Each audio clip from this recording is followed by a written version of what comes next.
Rolling, 3, 2, 1, action. Ang listahan ng mga araw.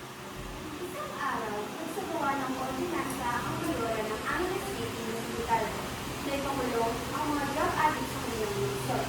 Marahil siya ay may koneksyon sa presidente at nais na magpanood ng magandang imahe mula sa kanya. Nais kong ipakulong mo lahat ng kilalang addicts sa ating lungsod. Magandang kaibigan, ngunit kakailanganin ko ng mataas na tao para dito. Huwag kang mag-alala. Pag nakuha ko na ang loob ng presidente, maaari ko ng ilang tulong para sa proyektong aking ito. Tutulong ko na lamang ang ating mga inosente para makadali mo tayo. Bravo! Ha! Ha! Ha! Ha! Sinimulan ng Mayora at Cristobal ang kanilang plano upang mapabilis ang gustong proyekto ni Mayora na Ghost Project. Dahil ang gusto nito ni Mama. Ang nalito ba? Umulan lang kaya sa ang nagsagat. Nagdalagan si Nene ng mabilis. Hinihingat dahil galing sa ship sa passport. Biglang kay polis na nilapitan siya. Diyan ka lang. Huwag kang dadalaw. Itas mo kamay mo. Bakit po? Ay na. May tamang sabi na nagdodroma ka. Hindi nilintay ng polis na nagsalita si Nene. At agad naisinulak at pinagpapan. Pinagpapan ng polis ang bulsa ni Nene at hindi alam ni Nene na ang polis ay may hawak na tao na kalaman ng droga at pinakita na ito kay Nene. Di nagdodroga? Ano to? Makakasapin mo? Hindi mo sa akin yan! Hindi nilintay ng polis ni Nene na magsalita at agad itinulak si Nene sa mga pinagpapan ng polis ang bulsa ni Nene. Hindi alam ni Nene ang polis ay may hawak na yakat na may naman ng droga at nakikita ito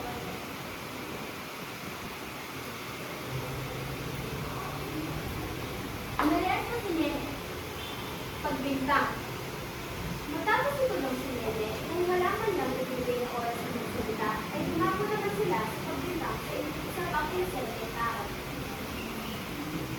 Nagmaglakas si Toto.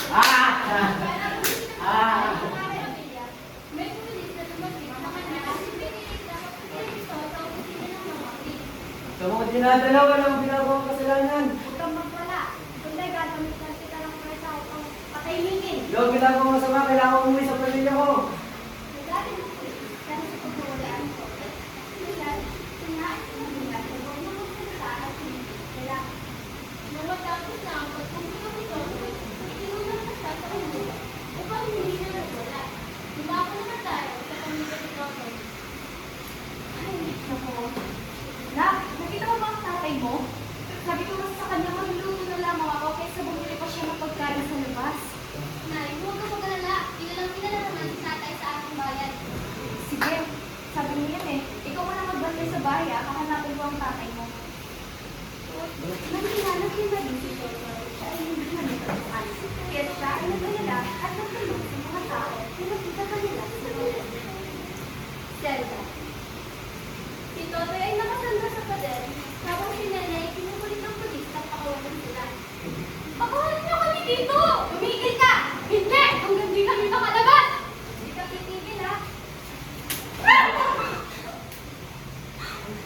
Maya-maya, napansin ni Nene na sobrang tumilig si Toto. At tinakasap niya kung bakit siya nakulong. Toto, ano ba kami nililigis mo? Walang kung ano ko lang dito. Nandito kasi Si Britney? Yung tunay na kriminal? masama ba yun? Pwede lang daw mo. Yun, hindi, Toto. Grabe yun. Wala ko. Nagreklamo ka lang. Iwari ko mo sa mga talaga. Pwede ko tayo. Hindi ba? Hanggat hindi natin mapatunayan na mali sila. Hustisya ang ipinaglalaban ng tao. Hindi lahat ng pananawanan ay agad ng pamagitan. May mga inosenteng taong kailangang mawala bago magising ang bayan. Kinabukasan, naisipan ng Mayora at ng pulis na ipapatay ang mga nasa loob ng gusto.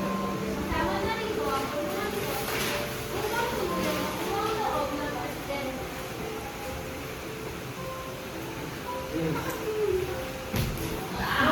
Nene, gising nene. Ito go, ito go. Uwi na ba?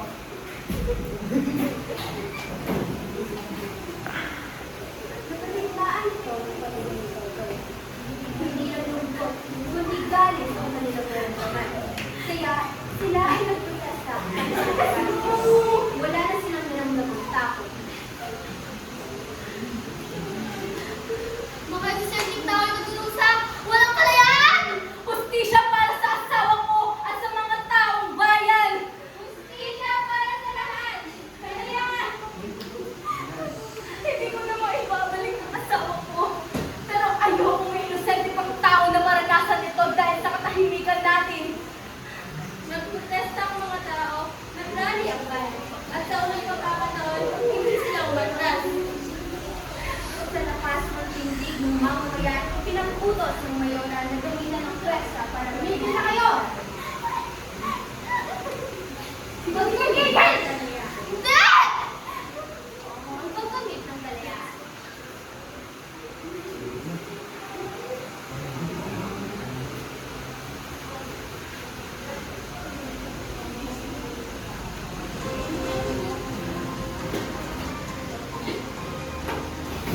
Ipinatigil ng mga legal na operasyon, sinampahan ng kaso ang mga sangkot, at kinilala ang mga kawalan ng due process na sina Nene, Totoy, at igurong nasa loob ng selda.